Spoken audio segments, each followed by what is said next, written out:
Kia ora everybody, this is exciting to say, but welcome to a brand new season of Hoop Heads where we will dissect, debate, probably try and decipher everything there is to know in the NBL for 2024. So without any further ado, let's talk some hoops. Our panel talks us through their teams to watch out for in Sal's NBL 2024. We check out the hustle and bustle of the Westside Blitz. And we talk all things championship and beyond with Coach Judd Flavell. You've got to be at your best when you're at the end. Kia ora everybody, we have a brand new set. We get to talk basketball. We are living the absolute dream with the Sal's NBL. I'm Brook Ruscoe, joined by two of the voices that have been the voices of basketball for the last decade plus, Andrew Mulligan and Casey Frank. We are back for another year. And a face that we all know and we all recognise, and we welcome him on to the other side. Tommy, welcome to the other side. How's it feel to be over here, mate? Good, mate. I feel like the transition is complete now. I'm on the other side of the camera and I get to talk some hoops. So I'm excited to be here. He has let himself go. Have you seen, look at him. I know, look at me. Look at you. Doesn't take long. Is letting yourself go getting skinnier or getting fatter? Yeah. Well, the battle's always been to keep weight on. That'll continue, I think. We'll see. Are you going to see a weight room in the next year? No. I'm planning on seeing golf courses and that's about it. There we go. See a whole bunch of greens. Boys, we start a brand new season. NBL, it rolls around quickly. Obviously, we felt like we were just watching the Rams win it last year, and then we go off and watch Tommy's last year with the Breakers, and boom, tip-off is tonight. How are we feeling about Sal's NBL coming back today? Pumped, baby. About time, it is right? time. The talent is here. We've been talking about it for months on months. It's been a lot of speculation about where players will land. We know where it's happened. The action's finally kicking off tonight, and I cannot wait to get into it because, I don't know, once again, it's like a build on the talent from a season ago. Yeah, well, before we get into it, and we are going to get into the nuts and bolts of this season because it is going to be amazing, I want to bring up one of the most amazing shots that I have seen in a very, very long time. Game 3 in Melbourne. Jack McVey, they steal the ball. Starts with a flop. It may start with a flop, but what happens after that? Seconds on the clock, Kelly's there. Yes! Wow. Unbelievable. Absolutely unbelievable. Scenes as we see Jack McVey with one of the biggest shots that the NBL has seen. And if they go on to win, it could potentially, well, Breakers will have something to say, but potentially one of the biggest shots that have gone around. You see that. Like, what do you see as a guy who's just come out of it, been in that position before? He takes that shot. What do you say? Yeah, look, I was talking about it before. It's unbelievable, ridiculous shot from Jack McVey. Probably not the greatest shot in the world, but it goes in. The only thing it really reminds me of was Kenny Abekw's buzzer beater for us a few years back to win the championship, where he's supposed to curl to the rim for a nice layup and he peels off to the three-point line for a fadeaway. So you got that wrong. Sometimes you just got to back yourself, man. There it is. Bet on yourself, man. Bet on yourself. I'm looking forward to a Thursday night, 9:30 into Good Friday. Is it going 5 though, Casey Frank? Will it go to a 5th and deciding game? To me, United have been the most talented team all season long. More talented 1 to 12 than the Jack Jumpers, but 1 to 5? Jack Jumpers got them, and they've found the style of play that's really annoyed the United. I can't say that they're going to get it done, though. I think the United have one more win in them. I think they're too talented, too deep, and I love the coaching staff with Dino leading the way. I think they're going to get this one on the road. Boys, predictions before we go any further. Who we got? I think it's going to go to a game 5. Oh. It's what everyone wants to see. I think it's a really tough game trying to finish off a team, right? And how well Melbourne can bounce back from that. I think they've got the experience and the leadership there to bounce back from such a devastating blow. And Tassie, it's going to be a really emotional night for them, and it's a really tough thing to try and close out a series. Obviously, they want to do it at home, but wanting something and actually doing it can be two different things. There's a lot of pressure on United, but there's also a massive amount of pressure on the Jack Jumpers to deliver that in just their 3rd year in the league. And there's a lot of guys. I mean, Matthew Dellavedova, you think about that. He was 2016. It came down from a 3-1 deficit, obviously, and we all know what happened. But Chris Golding's won. Dean Vickerman is poised. He took the blame for that loss in Game 3. So I expect it to go 5. I think Melbourne still get this. Melbourne, okay. We have to move on, but Casey, who you got? I'm going United. United to win it? Yep. There you well, go. To win this one at least and go to a game 5. But yeah, I think United gets it done. I kind of like the Jack Jumpers, though. No, I hear you. Told me we weren't allowed to sit on the fence. Good from you. Tom said that. Let's talk about the nuts and bolts of the season. And Moles, I want to start with you. Hometown boy from Wellington. We want to talk about the Saints. Do you, one, have the Saints winning it? The lineup looks a little bit different than last year. They have an absolute squad down there. Zico is back at the helm. Yeah. Talk through the Saints. No, I chose the Saints because they like the spotlight being on them. They're the team that everybody shoots for, obviously, and they always have a little tinge of drama about their roster, about the way they do things. Like, they've gone through seasons unbeaten. Tommy, you were there when your team Noel's one season. It is a great team with an amazing pedigree, and everything about what they've done here is really nice. They've got Ben Ayre and Isaiah Leafa, two guys who'll wear that jersey with pride. You out a lock. I'm looking forward to seeing him get going. That man, we know what he can do in the Aussie NBL. And they've got Toi Smith-Milner. They've got the importer Malik Ben Levi. And then they've got Hiram Harris. I love Hiram Harris. Yep. Hustle and heart. And he's going to be the beating heart of what Zico wants defensively. And defense is what I love about this team, because in Hiram Harris, Lat Mayhem, and Isaiah Leafa, we've got 3 of maybe the top 5 candidates for Defensive Player of the Year. Those guys alone can disrupt the defense, and it's going to be really impressive what they're going to be able to do, limiting teams and what they want to do with Zico's plans. And the other guy that I'm really interested in seeing is what comes off the bench, who's going to be filling in. Some of that comes into Rapid League, but Rangamari Dukumita, I think he's got a real chance to turn some heads this year. Zico as a head coach. You've had him as assistant coach when you've played, Tommy. What's he like? Well, look, he's very analytical. I think he's going to play that similar style to basketball that he's always done. They're going to play very quick, up and in. But as you guys were mentioning, they can back it up at the other end too. They've got defenders there who can also play up and in, pick up 40 feet and cause some havoc at the defensive end of the floor. And at the offensive of the floor, I think they're going to shoot a lot of threes. Ben Ayre is going to really thrive in this system with the freedom that Zico's going to give him. I look for him to have some big games. And you welcome back Zico. This was the last time that he was here, and they win it in Polydor, so they win it in Wellington as well. But that wasn't necessarily the best team that they've ever had, so they proved with Zico at the helm that he can coach a team to a dominant championship as well, which was an incredible win. Now, before we get into the season, there's always a blitz. Right, and this one was held in Greymouth, and who better to start this story than one of your mates, and he's a good man on the show. He'll spend some time on the show, Alex McNaught. G'day everyone, it's Alex McNaught from the NBS Nelson Giants here. We're down in the beautiful Westport at the moment. We're here for the Westside Weekend Blitz and the pre-season tournament for the New Zealand NBL this year. Here we are with the Reefton kid's son, other known as Hayden Jones, who's making a name for himself recently, a recent Tall Black. How are you enjoying the Giants this year? Yeah, pretty good. Great group of lads. It's fun to be around. Basketball's good as well. What we're about to do here is we're about to go and introduce the world to our best friend, Andy Stevens. He's the ultimate water boy, and we're about to go introduce him. Yeah, come with me. He's running for it. He doesn't know about this yet. Andy Stevens, everyone. Ah, there he is. One of my best friends. Andy, what do you bring to the Giants? Just pure enthusiasm. Started out as a fan and just loved being involved. Isn't he just gorgeous?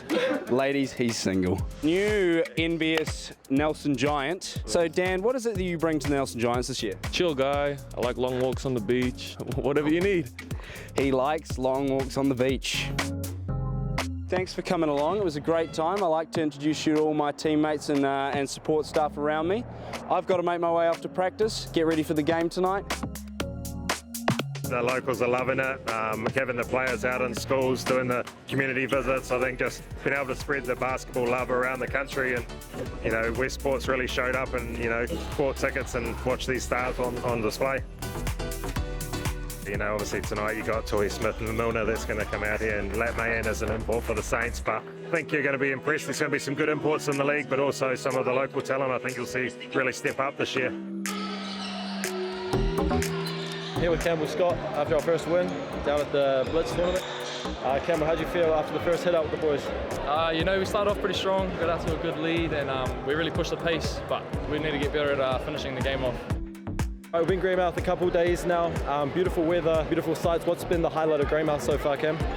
The highlight's just been all the people around, like all the kids being, really lovely people. I'd say it's the highlight. This is Rangi Mari here from the Mills Albert Wellington Saints. We just wrapped up Media Day here in Greymouth. We'll go chat to some of the boys and see how they thought Media Day went. Let's go. We're here with the big dog, Tohiro Kura Smith Mona. How's Media Day? Yeah, it was good fun, just hearing all the different answers and stuff. How's it been down here on the West Coast in Greymouth? It's been a bit cold. Need more hoodies, more pants, maybe some gloves. What's been the biggest difference you've found in these first 2 games? Just temper. Last year I was in college and I felt like the big dog, and now our first year for Saints, I'm the pup. And what about Media Day? How was it? It was hard at the start, but once you get the juices flowing, it's all right. It's all right. Media Day here in Greymouth. Thanks for tuning in. Mills Albert Wellington Saints, we out. Ruben Fitzgerald from the Auckland Tuatara here. Thanks for tuning in to the 2024 Westside Blitz down in Greymouth and Westport. Hope to see you later on in the season. Off to Tuatara. Ruben, that was filthy. Congratulations, Dan Fortu was the MVP down there as well. But going out the back of Tuatara to wrap that one up, you've got a pretty close eye on the Tuatara at the moment. So they're a bunch of old heads out there, but very proven. When you look at a starting 5, they can compete with absolutely anybody. I probably have them as my favourite, but how do you see the Tuatara at the moment?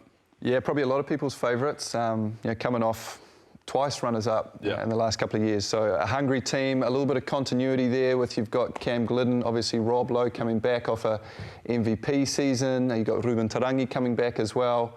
And then you've got Tom Vodonovich and Corey Webster to fill in that really formidable starting 5, which is going to be so important to the success of these guys. If those guys go well, the Tuatara goes well.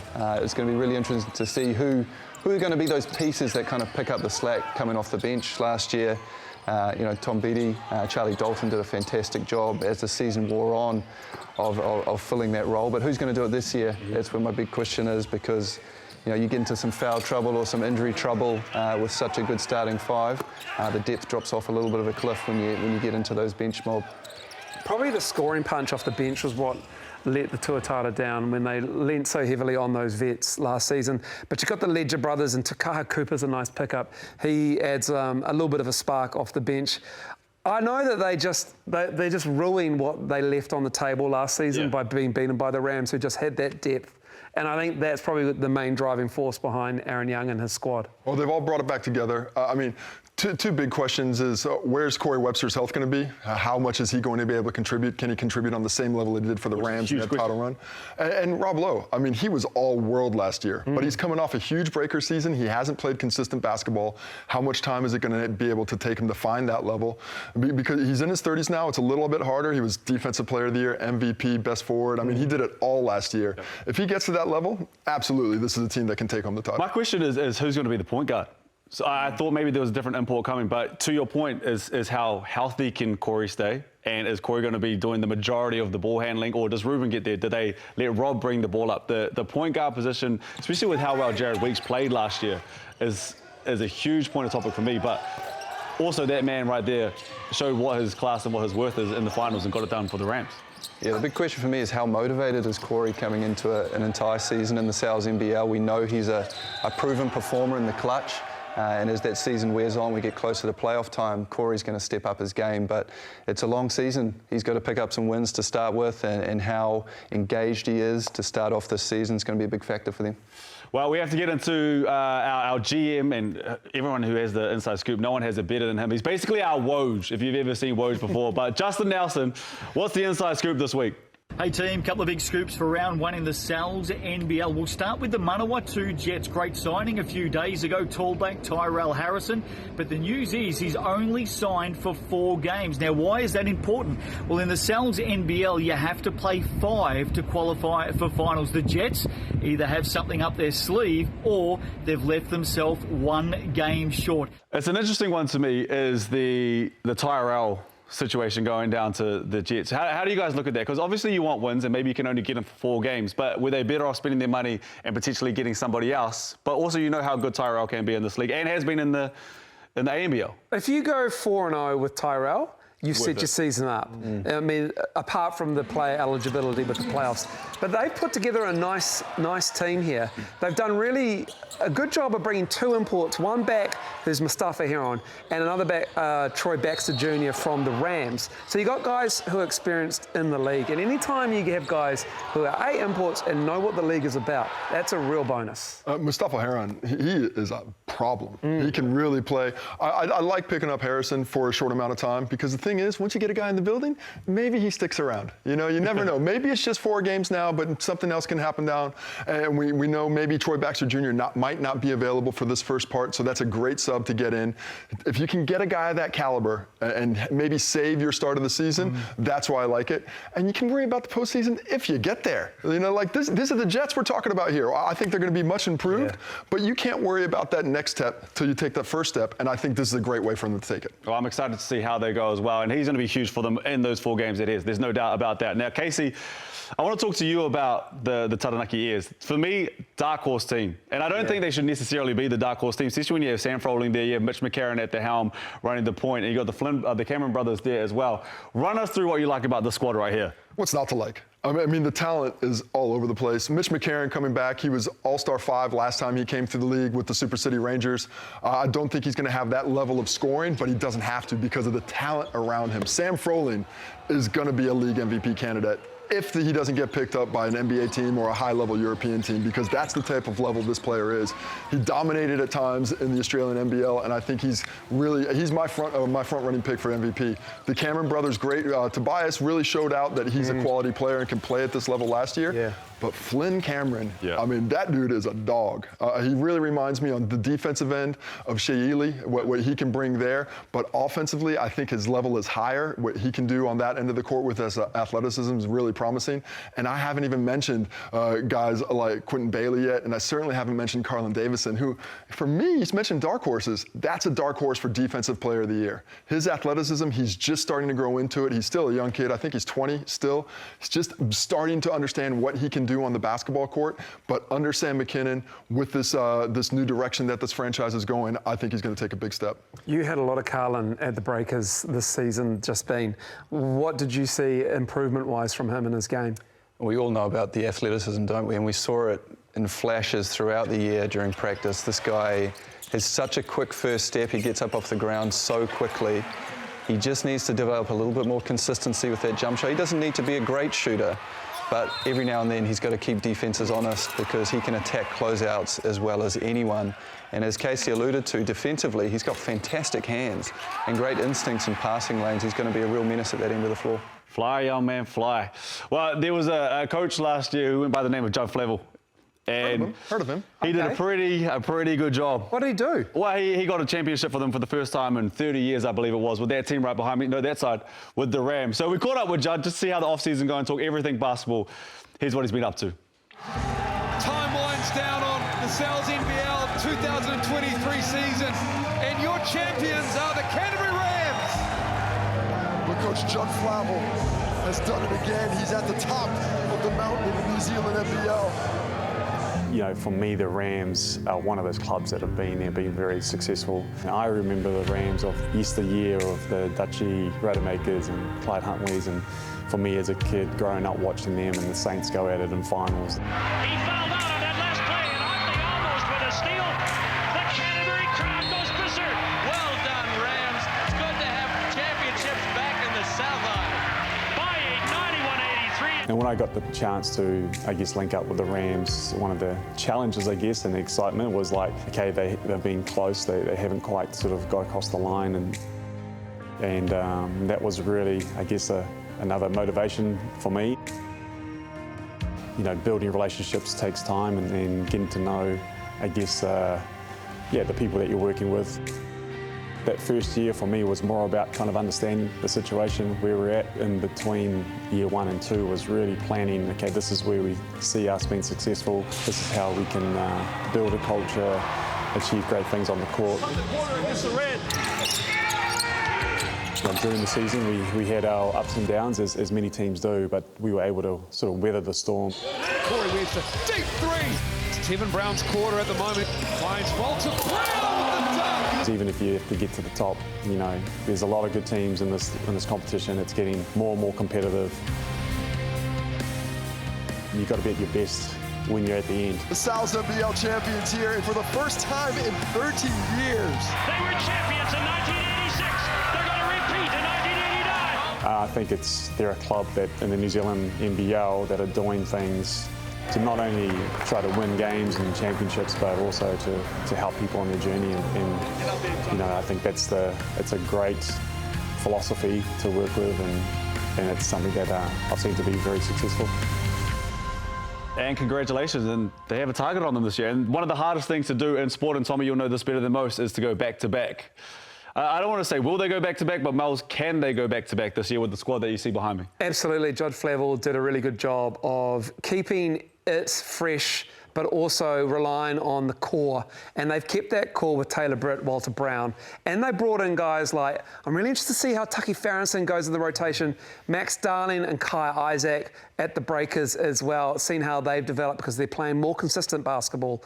Not necessarily getting the minutes in the Aussie NBL, Tommy, but getting enough of a taste of professional basketball where they know what it takes. Lachlan Olbrich as well was really fantastic too during the Aussie NBL. But for me, it's guys that they go deep. They went deep last season as well. You spent a lot of time with Kai Isaac, and we were talking about this off just before we came on air today. And you said he played a huge role for the bench squad that you had getting ready for the team, and you like what you saw in Kai Isaac with the Breakers this year. Yeah, we had our green team in practice, and they were sort of our scout team to emulate who we were coming up against. And Kai was always that guy. He was Bryce Cotton, he was Nathan Sobey. Or some big names. Some big shoes to fill, but he did a fantastic job, and I was really impressed with him. Not knowing anything about Kai before he came into the fold this year, his poise and decision-making in pick and rolls is fantastic. He's a big body, and he uses his size really well. He's got nice touch, and I think he can play a much bigger role for this team this year, which is a very balanced squad as it is. One person who could potentially play a really big role for this team as well, and has never played with them before, is Tucky Farrington. Case, how do you see that working out for him? Because he's athletic, he can shoot the ball, defensively he can get up and at it. And what I really like is the way he's going to pair with Walter Brown. Yeah. I think when you're talking about those two guys on the wing, what they can do running the lanes and putting pressure on defenders to get back and stop those fast break opportunities. But on the other end, defensively, what they'll be able to do with that length, that speed, that ability to really harass players, I think is really big. So a huge pickup to be able to get him to come down from Auckland, to get out of the hometown, to bring him down south and try and lift those things. And the other thing for the Rams is I just don't think Max Darling got enough credit last year. Yeah. This is a guy that, to me, was defensively at the heart and soul of what they were doing with his physicality. And he's still a young player as well. I mean, he's 22, 23 years old. I think he's got a chance to really lift the level and become a high-level pro, a guy that gets playing time in Australia. And I think this is the year for him to prove that he's got that kind of ability and capitalize on it. Well, I'm excited to see if they can go back-to-back. Juddy, at the helmet, we don't talk about it enough. It's a tough place to go and win. Yeah, going down there and then Cal Stadium, it gets cold down there. They get rocking down doors there. Open. Doors are open, man. They know how to win down there as well. So I'm excited to see how they go this year. Now, before we get up out of here, a bit of a quick quiz for you boys this week. And no looking at your notes, please. A little bit of an easy one to see if the brains are turning already for the season. I want to take a look at some of the mascots and see if you guys can name I like it. The mascots that we see. Are we matching the teams, or we need the names of the actual mascot? Names of the actual mascots would be perfect. Oh. So let's start. Okay, let's start with this one. Breaking the law. Do you guys know the name for the Tuatara mascot? That's Nick Barrow. It's got to be Tom the Tuatara, right?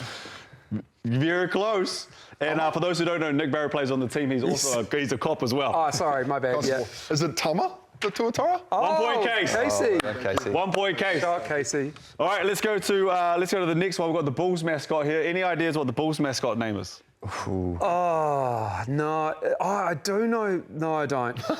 Is it like Flash or something like that? Not even close. Is it? You are so far from it. Prime Rib? No, there was something that we did before in the preseason, but we call it something specific. Is it the Blitz? Blitz the Bull. Blitz the Bull. Blitz the Bull. I don't know how that works, but I like it. Yeah, you can have that one. We'll go down to Southland on this one. Yeah. Name of this mascot here, please. God, he's got some nice. Well, that looks like a baby shark, isn't it? Sharky? Got the Paul Hanari in the background. That's what I'm really looking at. But the shark's name itself, I do not have. Is it Shum? Shooter the Shark. Shooter the Shark, okay. Shooter the Shark. I love the alliteration. Let's go to the next one. Nelson, this is an iconic one. This has been here for a very long time. This is my favorite. The GI ant. The GI ant, which is actually quite brilliant, by the way. Very clever. GI ant. Okay, let's keep it moving. Let's go back to the Naki on this one.